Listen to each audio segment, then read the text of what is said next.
Assalamualaikum warahmatullahi wabarakatuh. Saya Regita Hanifah dengan NIM C0D0238. Di sini saya akan mempresentasikan materi tentang pajak pertambahan nilai. PPN adalah singkatan dari pajak pertambahan nilai, yang artinya pajak yang dikenakan atas setiap penyerahan barang kena pajak atau jasa kena pajak dalam proses peredaran dari produsen ke konsumen. Dalam bahasa Inggris dikenal dengan istilah Value Added Tax atau VAT. PPN merupakan pajak tidak langsung, yang berarti pajak dibebankan kepada pihak lain dan penanggung pajak atau konsumen akhir tidak menyetorkan langsung pajaknya ke kas negara. Peraturan mengenai PPN sendiri diatur dalam Undang-Undang Nomor 42 Tahun 2009 tentang pajak pertambahan nilai dan pajak penjualan atas barang mewah. Undang-undang ini sudah mengalami 3 perubahan sejak tahun 1983 dengan urutan sebagai berikut. Yang pertama, Undang-Undang PPN Nomor 8 Tahun 1983.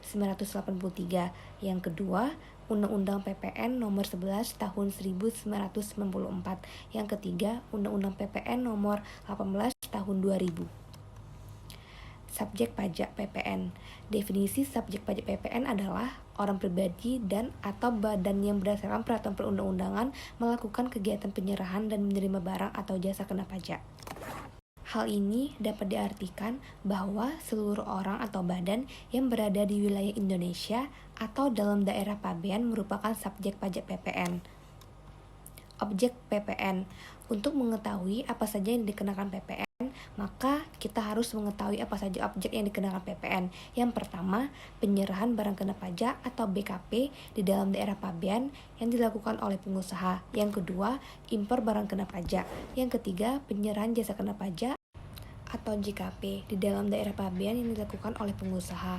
Yang keempat, pemanfaatan BKP tidak berwujud dari luar daerah pabean di dalam daerah pabean. Yang kelima, pemanfaatan JKP dari luar daerah pabean di dalam daerah pabean. Yang keenam, ekspor BKP berwujud oleh pengusaha kena pajak. Yang ketujuh, ekspor BKP tidak berwujud oleh pengusaha kena pajak. Yang kedelapan, ekspor JKP oleh pengusaha kena pajak. Selain hal-hal yang diatur di atas, penyerahan yang menjadi objek pajak PPN memiliki syarat sebagai berikut. Yang pertama, penyerahan merupakan barang kena pajak berwujud, barang kena pajak tidak berwujud dan jasa kena pajak. Yang kedua, penyerahan dilakukan di dalam daerah pabean. Yang ketiga, penyerahan dilakukan dalam rangka kegiatan usaha atau pekerjaannya.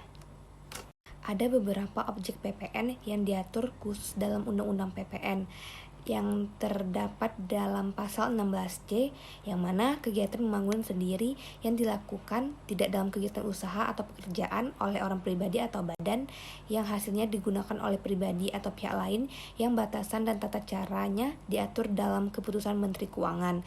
Yang kedua juga terdapat dalam pasal 16D, yang mana isinya penyerahan BKP berupa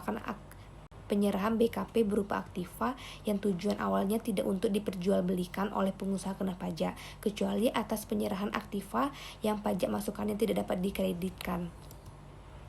Bukan objek PPN. Dalam Undang-Undang PPN juga diatur jenis barang dan jasa yang tidak dikenai pajak pertambahan nilai. Berikut adalah kelompok barang dan jasa yang tidak dikenakan PPN. Yang pertama, barang yang tidak dikenakan pajak pertambahan nilai atau PPN. A. Barang hasil pertambangan atau pengeboran yang diambil langsung dari sumbernya. Contoh, minyak mentah, gas bumi, panas bumi, dan pasir. B. Barang kebutuhan pokok yang sangat dibutuhkan oleh rakyat. Contoh, beras, putih, jagung, dan sagu. C. Makanan dan minuman yang disajikan di hotel, restoran, rumah makan, warung, dan sejenisnya, meliputi makanan dan minuman baik dikonsumsi di tempat maupun tidak, termasuk makanan dan minuman yang diserahkan oleh usaha jasa boga atau catering. Yang D. Uang, emas batangan, dan surat berharga. Jasa yang tidak dikenakan pajak pertambahan nilai atau PPN. A. Jasa pelayanan kesehatan medis. B. Jasa pelayanan sosial. C. Jasa pengiriman surat dengan perangko. Tarif PPN. Orang awam biasanya hanya mengenal satu tarif pajak dalam sistem PPN di Indonesia. Padahal ada 3 jenis tarif dalam sistem perpajakan Indonesia. Berikut adalah 3 jenis tarif PPN. Yang pertama, tarif pajak pertambahan nilai sebesar 10% untuk BKP berwujud, BKP tidak berwujud, dan JKP. 2. Tarif PPN sebesar 0% ditetapkan atas ekspor barang kena pajak berwujud, ekspor barang kena pajak tidak berwujud, ekspor jasa kena pajak. Yang ketiga, tarif pajak 10% dapat diubah menjadi paling rendah 5% dan paling tinggi 15% yang perubahan tarifnya diatur dengan peraturan pemerintah. Baiklah, itulah hasil dari presentasi saya. Apabila ada kesalahan dan kekurangan, saya mohon maaf, dan saya akhiri dengan wabillahi taufiq walhidayah. Wassalamualaikum warahmatullahi wabarakatuh.